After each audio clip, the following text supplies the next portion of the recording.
Benjamin H. Freedman, Jewish historian, researcher, and scholar.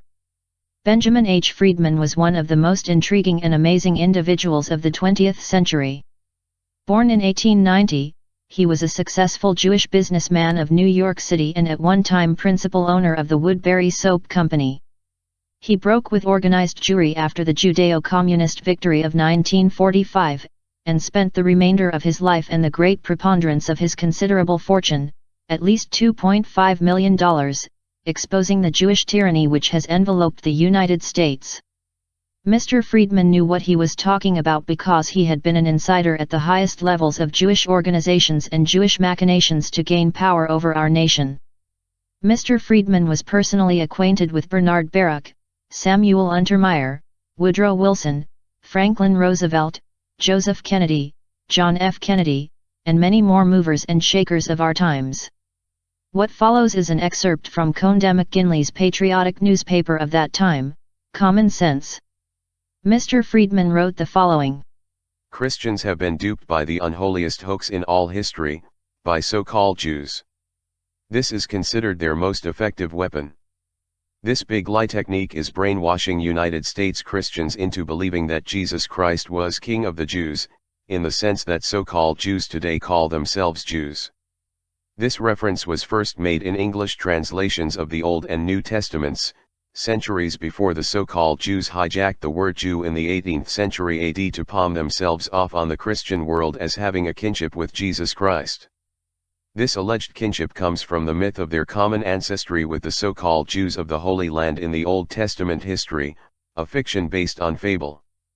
American Christians little suspect they are being brainwashed 24 hours of every day over television and radio, by newspapers and magazines, by motion pictures and plays, by books, by political leaders in office, and seeking office, by religious leaders in their pulpits and outside their churches, by leaders in the field of education inside and outside their curricular activities, and by all leaders in business, professions, and finance, whose economic security demands that they curry the favor of so-called Jews of historic Khazar ancestry.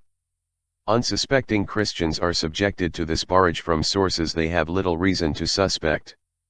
Incontestable facts supply the unchallengeable proof of the historic accuracy that so-called Jews throughout the world today of Eastern European origin are unquestionably the historic descendants of the Khazars, a pagan Turco-Finn ancient Mongoloid nation deep in the heart of Asia, according to history, who battled their way in bloody wars about the 1st century BC into Eastern Europe where they set up their Khazar kingdom. For some mysterious reason the history of the Khazar kingdom is conspicuous by its absence from history courses in the schools and colleges. The historic existence of the Khazar kingdom of so-called Jews, their rise and fall, the permanent disappearance of the Khazar kingdom as a nation from the map of Europe, and how King Bulan and the Khazar nation in about 740 AD, became so-called Jews by conversion, were concealed from American Christians by censorship imposed by so-called Jews, of historic Khazar ancestry, upon all USA media of mass communications directed by them. Then in 1945, this author gave nationwide publicity to his many years of intensive research into the facts of life concerning Khazars. The disclosures were sensational and very effective but apparently angered so-called Jews who have continued to vent their spleen upon this author since then solely for that reason. Since 1946 they have conducted a vicious smear campaign against him, seeking thus to further conceal these facts, for obvious reasons. What have they to fear from the truth?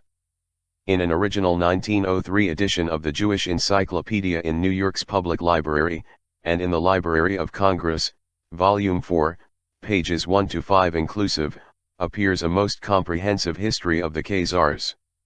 Also in the New York Public Library are 327 books by the world's greatest historians and other sources of reference, in addition to the Jewish Encyclopedia, dealing with Khazar history, and written between the 3rd AD and 20th centuries by contemporaries of the Khazars and by modern historians on that subject.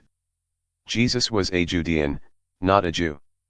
During his lifetime, no persons were described as Jews anywhere. That fact is supported by theology, history, and science.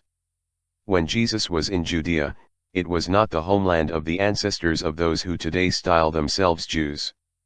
Their ancestors never set a foot in Judea. They existed at that time in Asia, their homeland, and were known as Khazars. In none of the manuscripts of the original Old or New Testament was Jesus described or referred to as a Jew. The term originated in the late 18th century as an abbreviation of the term Judean and refers to a resident of Judea without regard to race or religion, just as the term Texan signifies a person living in Texas. In spite of the powerful propaganda effort of the so-called Jews, they have been unable to prove in recorded history that there is one record, prior to that period, of a race, religion or nationality, referred to as Jew. The religious sect in Judea, in the time of Jesus, to which self-styled Jews today refer to as Jews, were known as Pharisees. Judaism today and Pharisaism in the time of Jesus are the same. Jesus abhorred and denounced Pharisaism, hence the words, "Woe unto you scribes and Pharisees, hypocrites, ye serpents, ye generation of vipers."